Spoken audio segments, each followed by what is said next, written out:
Boa noite. Vocês estão bem? Queria convidar vocês para abrir a Bíblia em Êxodo 3. E o pastor Vini falou que só me via pregar na televisão, porque normalmente eu estou pregando aqui, ele está viajando para algum lugar. E aí eu entendo até por que eu estou ministrando. Mas hoje ele está por aí, o Vitor também está por aí, a gente está com o Jimmy. E até agora eu não entendo por que eu estou aqui.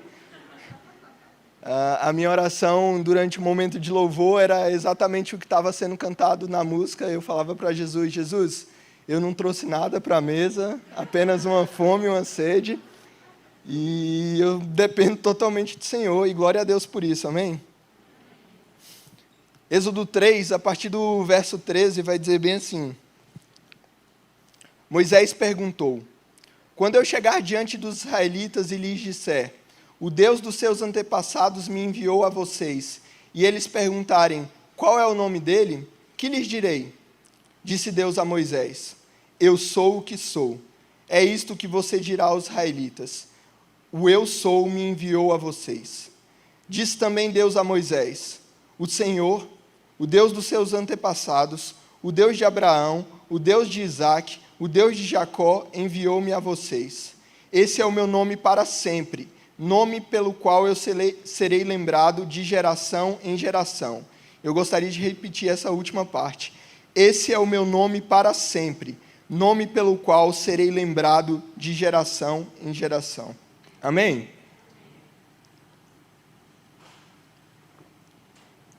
É interessante a gente contextualizar esse encontro de Moisés com Deus ali. Moisés, você conhece a história dele, o momento do nascimento, a ordem no Egito era que as parteiras matassem todos os filhos de israelitas. Então, o primeiro milagre de Moisés é ele continuar vivo, porque ele não poderia continuar vivo depois do parto. E Moisés, ele é criado ali no Egito, e ele, por 40 anos, ele fica numa família egípcia, e só depois desses 40 anos que ele vai ter com o povo dele, com os israelitas, e ele passa mais 40 anos com o povo israelita, e só aos 80 anos ele tem um encontro com Deus, e ele é chamado para ser o libertador de Israel. E é interessante porque os primeiros 40 anos da vida de Moisés foram 40 anos vivendo a cultura egípcia. E qual que era a cultura egípcia? Não existia um único Deus. O que existia era um politeísmo onde vários deuses existiam, e durante cada momento da vida as pessoas escolhiam que tipo de Deus elas queriam adorar, adoravam Deus Sol, Deus Lua, enfim, eles tinham diversos deuses. E sabe, por isso que quando Moisés chega diante de Deus, ele conhece Deus, mas ele também conhece a cultura egípcia, e Deus fala bem assim: Moisés, eu vou te enviar para você ser o libertador do meu povo. E aí Moisés fala: tudo bem, o Senhor vai me enviar, mas quando eu chegar diante dos israelitas e eles perguntarem quem me enviou, o que eu vou dizer? Qual é o seu nome? Como assim, qual é o seu nome? Deus não é único? Para o povo israelita, ou para o povo egípcio, não. Existiam vários deuses. Por isso, Moisés ele precisava saber qual era o nome de Deus.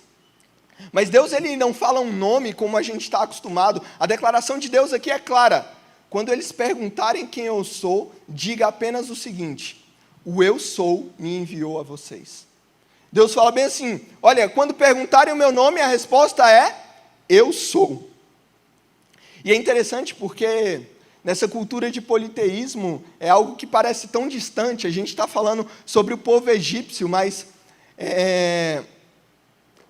eu particularmente, eu sempre gostei de debates entre ateísmo e religião. Eu sempre gostei daqueles debates onde tem uma pessoa defendendo ferrenhamente que Deus não existe, e outra pessoa defendendo ferrenhamente que Deus existe. E é interessante porque meio que na nossa cabeça, são esses dois grupos de pessoas que nós dividimos normalmente. Nós diferenciamos as pessoas que acreditam em Deus das pessoas que não acreditam em Deus. Mas nós nos esquecemos que ainda existe uma cultura politeísta muito grande no nosso coração.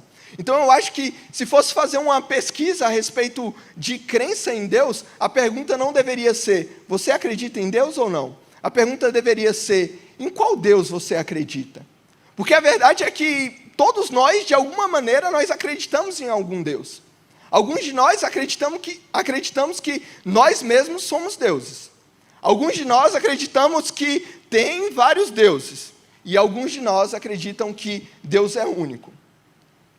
E é engraçado porque quando se tem a pergunta a respeito de Deus, é porque Moisés ele quer realmente dizer para o povo que Deus que vai libertar ele. E Deus não faz questão de dizer um nome, ele simplesmente diz, eu sou. E sabe, é engraçado porque o nome é tão importante, não é verdade? O John Maxwell ele vai dizer que se você quer ter carisma, a primeira coisa que você precisa fazer é você chamar as pessoas pelo nome. Por quê? Porque o som mais doce que nós podemos ouvir é o som do nosso próprio nome. E eu posso comprovar isso no sentido de que, quando eu era criança e eu conhecia pessoas novas, é engraçado como essas pessoas, elas normalmente erravam meu nome. Elas não me chamavam de Wallace, elas me chamavam de Wallace. E parece a mesma coisa, mas me irritava tanto simplesmente porque não era o meu nome. O meu nome para mim é importante. Então, o nome das pessoas é importante. E eu já queria te pedir, por favor, para depois do culto, você não chegar para mim e falar, e aí, Wallace? Beleza? Vamos manter no Wallace aí. E a prova de que o nome é tão importante é que Deus mudou o nome de Abrão para Abraão e diz, agora você é um pai de muitas nações. Então eu te dei um nome e eu também te dei um destino. Deus mudou o nome de Jacó para Israel e falou, você também tem um destino, agora você vai ser uma grande nação. Deus mudou o nome de Simão para Pedro e falou, agora você é uma rocha e eu posso construir a minha igreja. Então nós precisamos entender o quão importante é o nome e o quão procedente é a pergunta de Moisés. Moisés está fazendo uma pergunta honesta. Qual é o seu nome, Deus? E é engraçado porque se o nosso nome por si só ele já tem um poder, se o nosso nome por si só já é algo tão bom de escutar, se o nosso nome traz consigo um destino, imagine o nome de Deus. Deuteronômio 12 vai dizer bem assim, vocês, porém, não adorarão ao Senhor, o seu Deus, como eles, mas procurarão o local que o Senhor, o seu Deus, escolher dentre todas as tribos, para ali pôr o seu nome para a sua habitação. Para lá vocês deverão ir. Então, Deus está dizendo bem assim, olha, o nome para mim é tão importante, que o lugar onde eu escrever o meu nome, lá também vai ser o local onde eu vou habitar. Lá vai ser o local da minha presença, o local da minha habitação. Então, se o nosso nome é tão importante, o nome de Deus, ele traz consigo também a sua presença.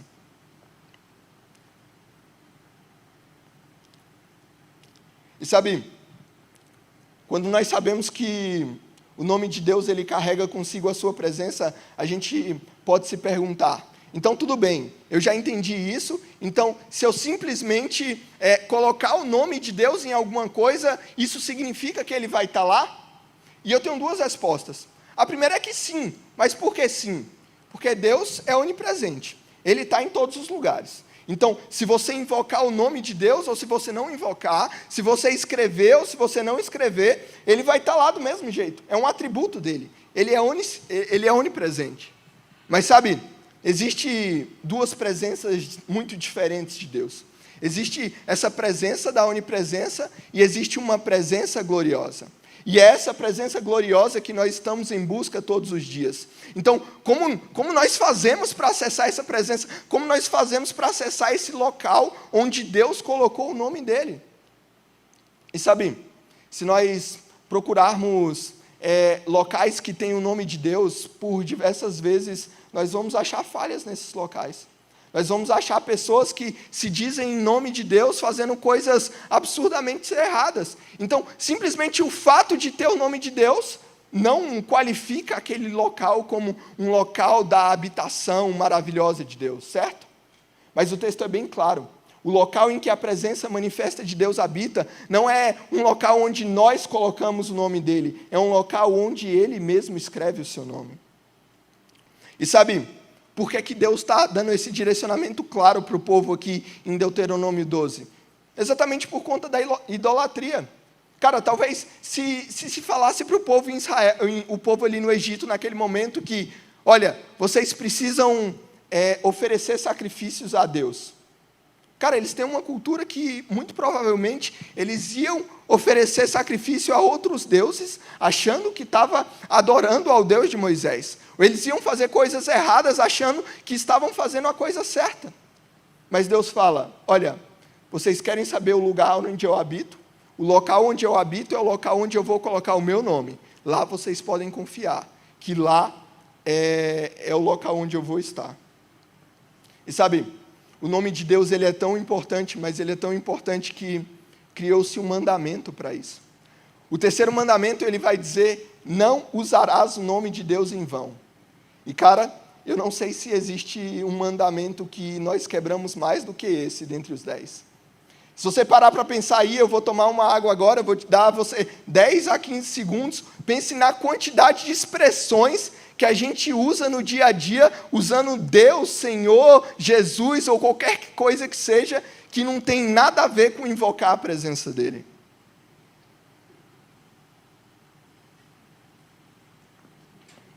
Provavelmente você pensou aí, meu Deus do céu, tem muitos mesmo, né? E a verdade é que o nome de Deus, o nome Senhor, ele se tornou tão comum para a gente, e a gente transitou de uma distância muito grande, porque se lá no Antigo Testamento a regra era não usarás o nome de Deus em vão, e eles escreviam o nome de Deus com um tetragrama que não era nem sequer pronunciável, para não correr risco nenhum deles quebrarem esse mandamento, hoje se tornou algo muito comum para a gente. E eu fico me perguntando, quando isso aconteceu e por que isso aconteceu? Eu não faço a mínima ideia, cara. Mas sabe, a minha perspectiva hoje não é como essa transição ocorreu, nem com a facilidade que nós temos hoje para usar Yahvé, Elohim, Yeshua, El Shaddai ou qualquer nome de Deus que seja. Sabe, isso, para falar a verdade, nem me chama tanto atenção. Mas sabe o que me chama mais atenção? É que Deus veio à terra, Ele se tornou um de nós e Ele também se deu um nome. Lucas 1,31 vai dizer bem assim, o anjo dizendo para Maria, muito em breve ficarás grávida e terás um menino chamado Jesus. Já parou para pensar nessa loucura? O Deus que diz, qual é o seu nome, Deus? Meu nome é Eu Sou. Esse Deus todo-poderoso, Ele resolve habitar em nosso meio e Ele resolve ter um nome como o nosso. Imagine o poder que tem dentro desse nome. Imagine o poder que tem nessa significância de e terás um menino chamado Jesus. Vocês já perceberam como a atmosfera muda de uma hora para outra quando nós simplesmente passamos de 10 a 15 segundos falando Jesus, Jesus, Jesus? Vocês já perceberam a atmosfera que esse nome carrega? E eu queria lembrar vocês o contexto do nascimento de Jesus. Jesus nasce após um período de 400 anos que Deus está em silêncio com o povo. Um momento em que o povo está cativo e está precisando de um salvador, de um messiânico. Sabe, Moisés libertou o povo, mas foi uma liberdade provisória. Eles estão ali clamando por um libertador, clamando por um Messias. E de repente, chega um anjo para uma mulher e fala, muito em breve ficarás grávida e terás um menino chamado Jesus. Essa história ainda é loucura para muita gente. Ninguém entende como esse Deus todo-poderoso, esse Deus que sequer gostaria de falar qual é o seu verdadeiro nome, ele simplesmente vem à terra e recebe um nome. Mas sabe o que é mais incrível? João 8, a partir do verso 54, vai dizer bem assim, Jesus respondendo aos religiosos, tá? Jesus respondeu, se eu me glorifico a mim mesmo, a minha glória não é nada. Quem me glorifica é o Pai, o qual dizeis que é vosso Deus. E vós não o conheceis, mas eu o conheço. E se disser que não conheço, serei mentiroso como vós, mas conheço e guardo a sua palavra. Abraão, vosso pai, exultou por me ver um dia, e viu, e alegrou-se. Aí os religiosos ficam loucos e falam, disseram-lhe, pois, os judeus, ainda não tem 50 anos e viste Abraão? Disse-lhe Jesus, em verdade vos digo, que antes que Abraão existisse, eu sou. Antes que Abraão existisse, eu sou. Sabe o que Jesus está dizendo? Sabe, o verso seguinte vai dizer bem assim, ó. Então pegaram em pedras para atirarem, mas Jesus ocultou-se e saiu do templo, passando pelo meio deles, e assim se retirou. Sabe por que os religiosos queriam atirar em Jesus? Não é porque Jesus estava fazendo milagres, não é porque Jesus estava curando os enfermos, mas é simplesmente porque Jesus puxou para si mesmo o nome que Deus falou para Moisés. Jesus fala: antes que Abraão existisse, eu sou. Jesus estava falando ali para os religiosos. Vocês lembram o nome que Deus falou que tinha lá? Eu sou. Jesus é Deus, amém? E sabe, essa loucura do Evangelho que muitas pessoas não entendem, realmente é uma loucura, e o próprio Paulo fala isso. E eu acho que, talvez a citação que eu mais gosto, depois daquelas que tem na Bíblia, é uma citação de Agostinho, que quando ele fala a respeito de Jesus, ele diz o seguinte: ele foi criado por uma mãe que ele mesmo criou. Ele foi carregado por mãos que ele mesmo formou. Ele chorou na manjedoura, em uma infância sem palavras. Ele, a palavra, sem a qual toda a eloquência humana é muda. É por isso que os religiosos, eles perguntam: Jesus, você não tem nem 50 anos e você viu Abraão? Sabe por que Jesus pode ter visto Abraão? Sabe por que Jesus declara aquilo? Porque Jesus era um com o Pai desde o início. Jesus estava desde o início em toda a história. E a última série que nós fizemos aqui no Relief foi uma série incrível, menos mimimi e mais evangelho, e nós fizemos um panorama bíblico, desde lá de Gênesis, indo até Apocalipse. E sabe, o que mais me impactou naquela série é que, desde Gênesis até Apocalipse, ao final de cada uma das ministrações, a gente sempre encontrava Jesus no final delas. Sabe por quê? Porque em Gênesis, no início de tudo, quando Deus diz, haja luz, João vai dizer no capítulo 1 que Jesus no princípio era o Verbo, e o Verbo estava com Deus, e o Verbo era Deus. Por isso Jesus estava presente quando a luz foi formada? Estava, ele era o Verbo. Quando nós falamos sobre a criação, Deus diz bem assim: façamos o homem à nossa imagem e semelhança. Façamos? Deus e quem? Jesus estava lá presente. Durante a queda, durante o que parece o pior momento da humanidade, quando Adão e Eva caem, a gente pode dar o enfoque na queda, mas a gente também pode dar o enfoque na promessa que é ministrada logo em seguida. E a promessa que é ministrada é que da descendência da mulher viria um que esmagaria a cabeça da serpente. Jesus é o leão que esmagou a serpente. Quando Deus escolhe Israel, a promessa dele para Abraão é bem assim: por meio de ti, todas as nações da terra serão benditas. E sabe quando as nações da terra são benditas? Quando Jesus chega e ele é o local onde gentios e judeus podem adorar juntos.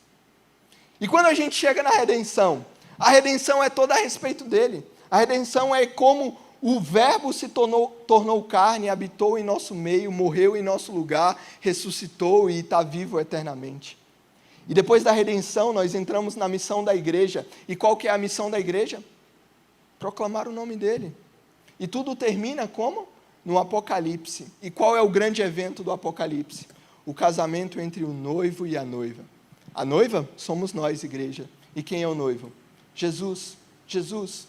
Por isso, quando ele fala que ele está presente em toda a história, aquilo não é simplesmente uma oratória, não é simplesmente ele falando ali para o povo. É a realidade. Ele está presente em cada segundo da nossa história. E sabe, eu vou confessar para você que uma das coisas que mais me irrita no nosso cenário atual é que está começando a se usar em nosso meio uma expressão chamada cristãos não praticantes. E eu tive uma infância católica, cara. Eu fui batizado logo depois que eu nasci, eu fiz primeira comunhão, por muito tempo eu tomei hóstia e fiz todo aquele procedimento da igreja católica. E eu me lembro que durante o período em que eu fazia a primeira comunhão, o que eu escutava nas pesquisas da época era religião no Brasil. 40% da população se considera católica, 20% se considera protestante, enfim, outras religiões. Mas dentro da esfera católica existia uma expressão católico não praticante. E aquilo não fazia sentido na minha cabeça, mas o que queria dizer aquela expressão de católico não protestante eram pessoas que estavam dizendo o seguinte: olha, se você me perguntar se eu acredito em Deus, acredito, a resposta é sim. Se você me perguntar se eu acredito em Jesus, acredito, Jesus é um cara top. Mas se você me perguntar se eu estou disposto a fazer tudo aquilo que está ordenado aí, cara, não vai rolar não. Você quer que eu abra mão do meu ego? Você quer que eu abra mão das minhas imoralidades? Você quer que abra mão da minha corrupção? Isso eu não estou disposto a fazer. Então, eu sou alguém não praticante. Por quê? Porque eu acredito, mas eu não pratico. E sabe, uma das coisas que mais se fala no nosso mundo atualmente é sobre espiritualidade.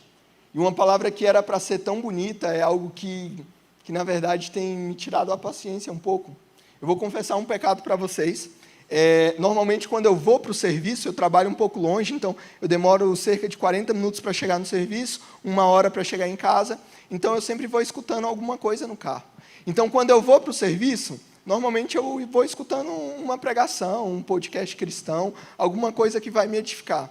Mas quando eu volto do serviço, eu já estou cansado, eu não consigo muito pensar ali, então eu coloco um entretenimento por entretenimento ali. Normalmente eu escuto um podcast de gente falando coisa nada a ver com coisa nada a ver, mas eu escuto, simplesmente porque se eu não escutar, eu vou ficar em silêncio ali no carro, então deixa tocando aí. E é engraçado que, como em muitas das entrevistas ali, desses podcasts sem futuro, em algum momento, eles chegam sobre o assunto espiritualidade, Deus, Jesus. E, cara, com todo respeito às pessoas que são entrevistadas, eu não quero me colocar como melhor do que ninguém aqui, mas vão umas pessoas lá que você não precisa nem procurar muito, mas você sabe que aquela pessoa tem condutas imorais, você sabe que aquelas pessoas fazem coisas assim repugnantes e tal, mas elas têm um discurso dentro de si que elas falam: Deus? Não, eu acredito em Deus. Deus, Ele é a razão de tudo, e eu tenho meus momentos de oração todos os dias, e aquilo parece uma coisa muito bonita, mas no minuto seguinte eles estão falando sobre uma imoralidade, sobre uma coisa nada a ver, e, cara, na minha cabeça não entra que, ao mesmo tempo que você diz acreditar em um Deus Todo-Poderoso, ao mesmo tempo que você diz crer em Jesus, você consegue viver fora de tudo aquilo que Ele diz. Então, na verdade, o meu objetivo hoje na palavra não é trazer esse sentimento de que, cara, a gente não está aqui num sábado à noite para ter um momento de espiritualidade. A gente não está aqui num dia qualquer para, sabe, fazer alguma coisa que vai fazer bem para a gente. Porque muita gente começa a frequentar uma igreja, ou começa a fazer orações, ou começa a fazer meditações, ou qualquer coisa que seja, porque ela está passando por algum problema, e ela vai em algum profissional, e ela fala bem assim: olha, você precisa exercitar a sua espiritualidade. Você precisa, não importa se você vai na igreja, se você vai no terreiro, ou se você vai fazer as suas orações no seu quarto. Isso não importa. O que é importante é nós exercitarmos a nossa espiritualidade. E, cara, a gente leu aqui no início a respeito de uma sociedade que tinha vários deuses, tinha vários locais de culto, e deixa eu te falar, isso não funciona, cara. Não funciona a gente achar que está tudo bem, porque as pessoas dizem que acreditam em Deus, mas elas não falam o Deus que elas acreditam. O texto que eu trouxe aqui, ele diz a respeito de quem Deus é, e ele diz a respeito de quem Jesus é. E Jesus é Deus. E nós não estamos aqui simplesmente para ter um momento de espiritualidade. Nós estamos aqui para ter um momento de adoração a Jesus. O nome da nossa adoração, aquele a quem nós tributamos toda a honra, toda a glória, todo o louvor, ele se chama Jesus, e nós não vamos abrir mão disso, amém? E sabe, Paulo, ele escreve um texto incrível a respeito de como Jesus é Deus. Colossenses 1, de 15 a 20, vai dizer que ele é a perfeita imagem do Deus invisível, o primogênito de toda a criação. Porque nele foram criadas todas as coisas que há nos céus e na terra, visíveis e invisíveis. Sejam tronos, sejam dominações, sejam principados, sejam potestades. Tudo foi criado por ele e para ele. Ele é antes de todas as coisas, e todas as coisas subsistem por ele. Ele é a cabeça do corpo, da igreja, é o princípio e o primogênito dentre os mortos, para que em tudo tenha preeminência. Porque foi do agrado do Pai que toda a plenitude nele habitasse, e que, havendo por ele feito a paz, pelo sangue de sua cruz, por meio dele reconciliasse consigo mesmo todas as coisas, tanto as que estão na terra, como as que estão nos céus. E sabe, toda a nossa história, tudo aquilo que nós vivemos, a verdade é que, quando eu disse lá uma das coisas que eu repetia quando eu ia ministrar na série Mais Mimimi, Menos Mimimi, Mais Evangelho, menos mimimi, gente, por favor, menos mimimi, mais evangelho, foi, cara, a gente não está simplesmente estudando a história de um povo lá atrás, a gente também está estudando a nossa história, mas a verdade é que, muito maior do que ser a nossa história, é a história que é sobre ele, é sobre Jesus, cara. E sabe, por diversas vezes a gente está se contentando com tão pouco, sabe? Por diversas vezes a gente está se contentando em vir aqui, sábado após sábado, domingo após domingo, culto após culto, para nós nos tornarmos pessoas melhores, para nós nos tornarmos pessoas mais agradáveis. Mas sabe, o Evangelho, ele nunca foi a respeito de nós nos tornarmos pessoas melhores. O Evangelho é a respeito de nós nos tornarmos pessoas parecidas com Jesus. E eu não sei você, mas, cara, quando os meus filhos, os meus netos, os meus bisnetos, eles falarem sobre mim, eu não gostaria que eles falassem a respeito de uma pessoa boa. Eu não gostaria que eles falassem a respeito de um bom filho, de um bom pai, de um bom líder ou qualquer coisa que seja. Eu gostaria que a palavra que estivesse neles era: meu pai, meu avô, ele era parecido com Jesus, cara. Então, o nosso objetivo ao vir aqui sábado após sábado não é, cara, eu preciso melhorar. Ei, é verdade, nós precisamos melhorar. É verdade, nós precisamos nos tornar pessoas melhores. Mas a melhor definição que pode ser trago para a gente é: nós precisamos, dia após dia, nos tornarmos pessoas mais parecidas com Jesus. Amém? E sabe, eu queria convidar vocês já a ficarem de pé. A gente vai entrar numa última parte. Ainda não acabou, vamos lá.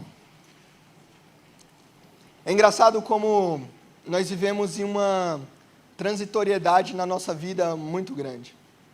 É engraçado que quando as pessoas perguntam ao nosso respeito como nós estamos, nós sempre respondemos: eu estou bem, eu estou mal, eu estou cansado, eu estou disposto, eu estou desempregado ou estou empregado, enfim. Perceba que a nossa conjugação é sempre eu estou, é algo transitório, saca? Hoje eu estou, amanhã talvez eu não esteja.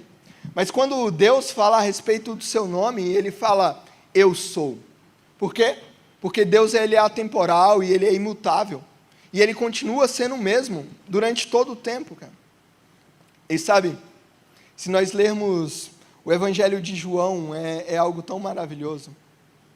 Porque no Evangelho de João, Jesus, ele vai fazer declarações maravilhosas a respeito de si mesmo.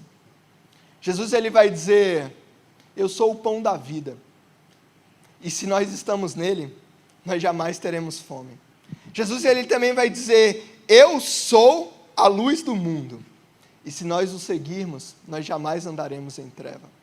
Jesus, ele também vai dizer: eu sou a porta. E todos que entram por essa porta são salvos. Jesus vai dizer: eu sou o bom pastor. E o pastor, ele conhece as suas ovelhas, e as suas ovelhas são conhecidas por ele. Jesus vai dizer: eu sou a ressurreição e a vida. E quem crê nele, ainda que morto, viverá. Jesus ele também vai dizer: eu sou o caminho, a verdade e a vida, e ninguém vai ao Pai a não ser por Ele. E a última declaração de Jesus a respeito de quem Ele é. Jesus ele declara: eu sou a videira verdadeira, e nós não podemos em nenhum momento dar frutos a não ser por meio dele. Por isso, eu não sei qual situação você chegou aqui hoje. Eu não sei por qual transitoriedade da vida você está passando, mas certamente você está passando, porque assim é a nossa vida. A nossa vida é marcada por momentos em que nós estamos uma coisa ou não estamos. Ela é marcada por momentos em que nós estamos fazendo algo ou nós não estamos fazendo algo. Mas sabe, nós viemos adorar aquele que não está fazendo alguma coisa. Ele é. E além dele ser tudo isso que foi declarado aqui em João, ele também é o desejado das nossas almas. Ele também é o amado dos nossos corações. Ele é tudo em todos. Nele subsiste toda a plenitude. E sabe, em um determinado momento eu falei sobre como atmosferas mudam quando nós trazemos o nome dele, sabe? Deus escolheu dar um nome ao seu Filho, que também é Deus, e esse nome ele tem tanto poder. E a banda vai começar a ministrar uma canção daqui a pouco, mas até eles começarem a ministrar, eu queria convidar vocês de olhos fechados, com toda a força, com toda a empolgação, nós declararmos esse nome. Vamos lá: Jesus, Jesus, Jesus, Jesus.